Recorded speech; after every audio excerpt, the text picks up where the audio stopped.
to Japanese concert pianist Noriko Ogawa. And as I've said before, Noriko has already taken part in my Classical Conversations series, and we thought we'd chat a little bit more because she does the most amazing charity work, and this is what we're going to be talking about today. So welcome, Noriko. Thank you, Melanie. And I was going to start by asking you, because you've done a lot of charity work for many years, so what was the inspiration behind it? How did you start?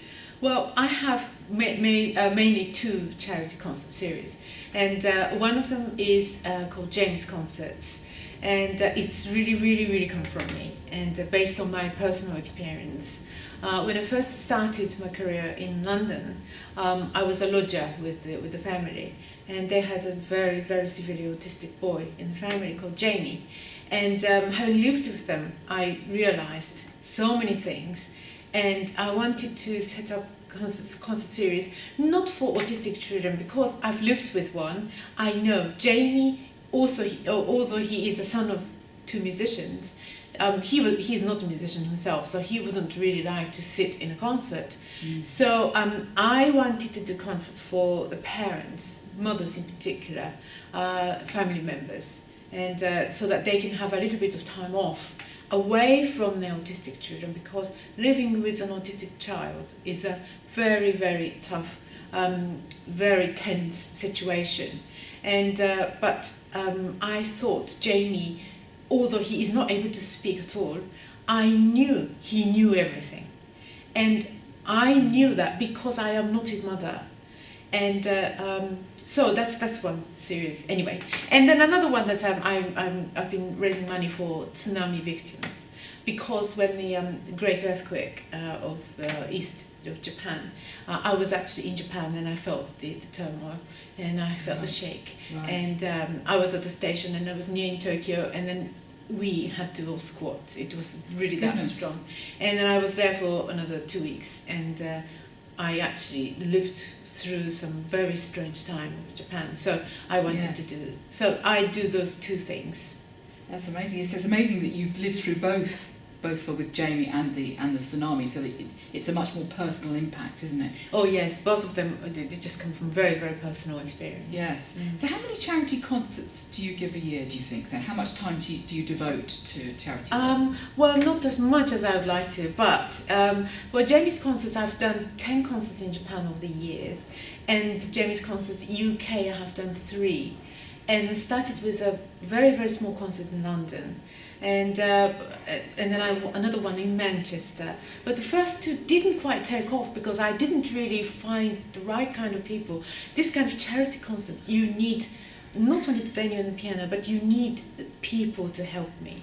And the third concert, which happened in February this year at Barnstondale Centre in Wirral, just outside Liverpool, that was really amazing, because somehow, very fortunately, I found the right kind of people to help me. And they worked, I gave them my ideas, I went and spoke what I wanted to do. They understood my wishes, and then everything happened on a day. Well, they told me afterwards it was not very easy really to start with, because they had to understand me, and setting up a concert was very new thing for them. Right. But they persevered.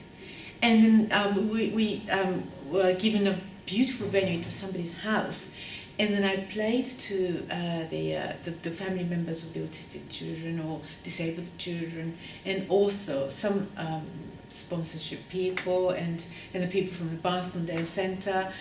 But I just wanted to introduce my idea.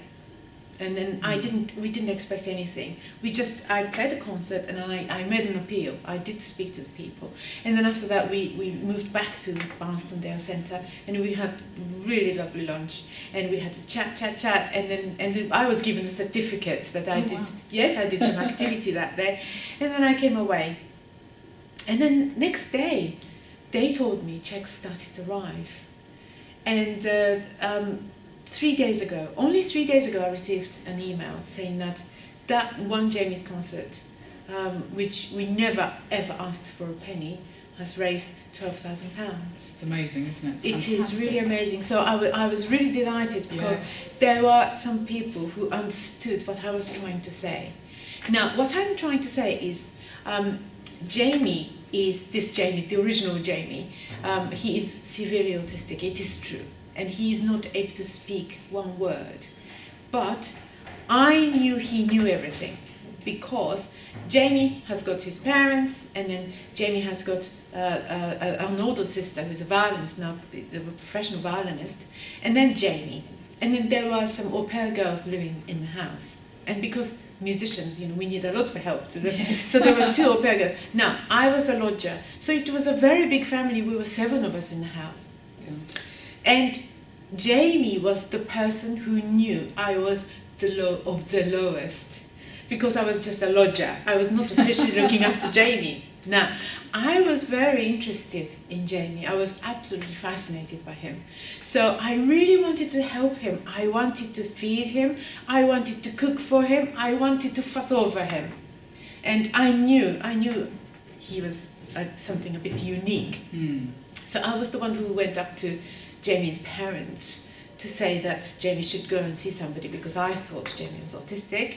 But it was you that spotted it. Yes, in fact, yes. Gosh. And because I had met an autistic child before, and it hurt me, but I thought that really I had to tell them.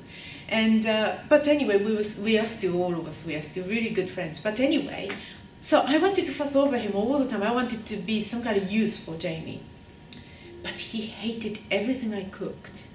Absolutely, quite actively. And even today, we always laugh at Jamie's mother, Janice. Janice and I always have a good laugh, because even today, Jamie hates rice, because it was cooked by me. It had to be cooked by his mother, not by me. That's interesting. Yes, and autistic children have got a very, they have got a big problem of meeting the eyes. They wouldn't look at your eyes.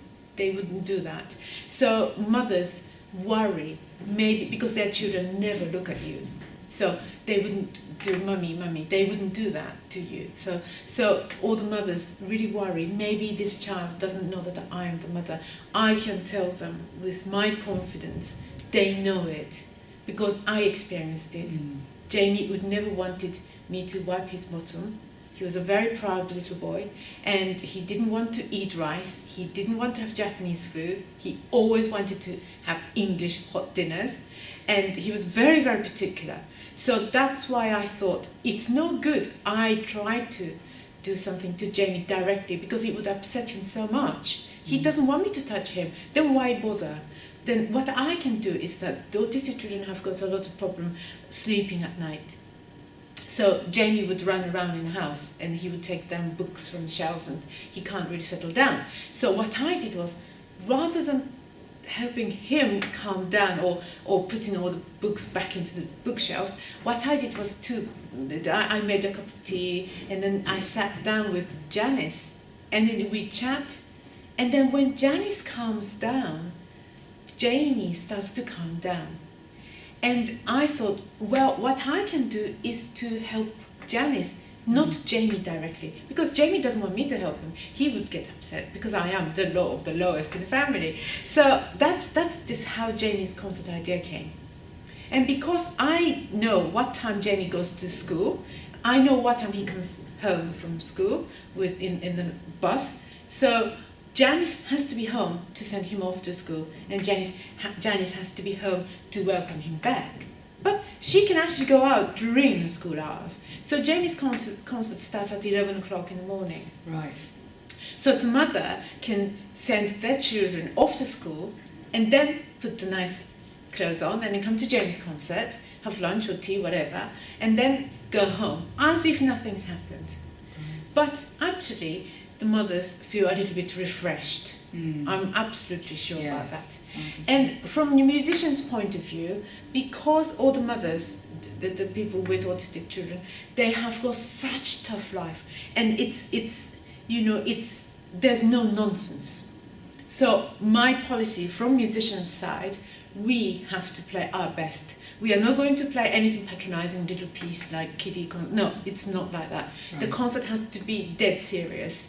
Proper music making, and then it goes very, very well, so that we can actually really, not only just in conversation itself, but music can really, that it goes through to them. Yes, well, I was going to ask you, it must be very gratifying for you as well, because it's not just benefiting financially, but you're also performing to people that perhaps wouldn't have come to a classical concert anyway. That's so that right. must be wonderful. Exactly. You're getting through to them. Oh yes, and then they are actually ex-concert goers. A lot of them. Right. So they would come to me and said, oh, I hadn't been to a classical concert for the last 10 years because of my child. Now, a lot of people might say, why don't you just ask your babysitter to look after your child? Autistic children, you cannot do that. You cannot do that because they are so particular, the kids. So they would not, even anybody would feel a little bit shy to a new babysitter. But autistic children will let you know immediately if he or she doesn't like this person. He and she would make our lives very, very difficult because they know what to do in that respect. They are so sensitive, they would get upset very easily if anything outside their routine happens, So that's why the concert has to happen during weekdays, and it's got to be 11 o'clock or something like that. And yes, musically, actually, to answer your question, it is really fulfilling because the reaction and feedback is very direct. I can imagine. So what are the future plans then? Because you've given 3 concerts here. Are there plans to do a lot more? Oh, I would love to. I am now in the process of persuading Barstondale Centre people to do another one because I hope they enjoyed it, but the thing is, I enjoyed it so much. The warmth that I had from the people afterwards, and the conversation we had. And some well-adjusted autistic people came to the concert. So I leave it to them to decide whether they want to come or not, the autistic children or people themselves. And we had such a good laugh afterwards. And then it just, really the fulfillment that I felt was just priceless, really. So I like to. And then one day my wish is really to find the right kind of people down in London and to do it. So you need a team to help you set all these up, because I can imagine it's not just playing the concert, there's an awful lot of other work that's involved, isn't there? Oh yes, because this is a very, very sensitive topic, and also that if you have never met an autistic person, you wouldn't really know, because autistic children are very beautiful. So you wouldn't know, and then maybe you might come across on the train or in a shop as somebody who is a little bit different, a little bit unique in their behaviour or the way that they look at things or the way they talk, and they are bound to be autistic people. But it is very difficult to absolutely to put a finger on and know what they are like or how they are. So what I have created is this wristband. It only says that the James these concert. are lovely, aren't they? Mm-hmm. Well, sometimes the little children, they could have some sort of panic attack if they are not happy. On the street even, or on public transport or something like that. I very often come across those children, or even young adults on public transport, in Japan in particular, and then I know that they are autistic people, but it's so intrusive if I walk up to them and say, well, I think, by the way, I know. For mom and dad as well, that is really just too intrusive. So I just want to wear this, just to indicate that I know it, and then I am not disturbed, I am not upset by your child. And then I know that it's not because that you didn't train your children properly or because you didn't teach. It's nothing to do with that. And then I respect the way you are. And so that's why I created this wristband. And then I would really like to expand this movement.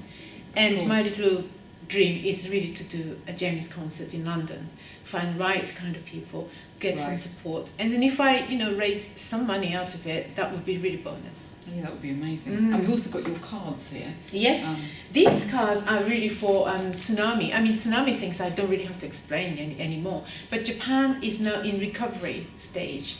And initially I raised money for British Red Cross, and then I actually raised about over 20,000 pounds. That's fantastic. Well, thank you very much. Fantastic. But then at that time it was, so many people saw the image of the tsunami, all this water. We all saw that. So everybody was just ready. I mean, if I played concert, people queued up with their open wallet, and it was really amazing. So the initial month or so, I raised more than £20,000. But then after that, because Japan seems to look okay, it looks okay from outside. And then I think if you go to Tokyo, life isn't back to normal. But people forget, don't they, that it's an ongoing thing. You still It need is. to carry on. Actually, the stretch of the tsunami disaster area is as long as Ipswich all the way to Edinburgh. It's really that long. It's that long. And then that area is still completely naked, bare. And then it's tidy, it's nice and tidy, but those people cannot go back to their houses yet because where is the fund? So there are small fishing villages and things, and they have to go back to their village to fish, but if there is no house, they can't go back. So it's a kind of bad spiral. So what I created is these greeting cards. Rather than just putting buckets, I sell these cards made by a wonderful greeting card company called Two Bad Mice, and I sell them for £2, and then around 150 would go straight to Tsunami Fund through the Japan Society. So where can we get these? Well, mainly at my concerts. And we can't get them on the internet. That would be. well, if you go into Two Bad Mice website, you can actually buy them. Oh. Yes. Well, Two Bad Mice, as a company, they don't donate everything like I do, but they donate the all the royalty and things like that. So they are sending checks to the Japan Society as well.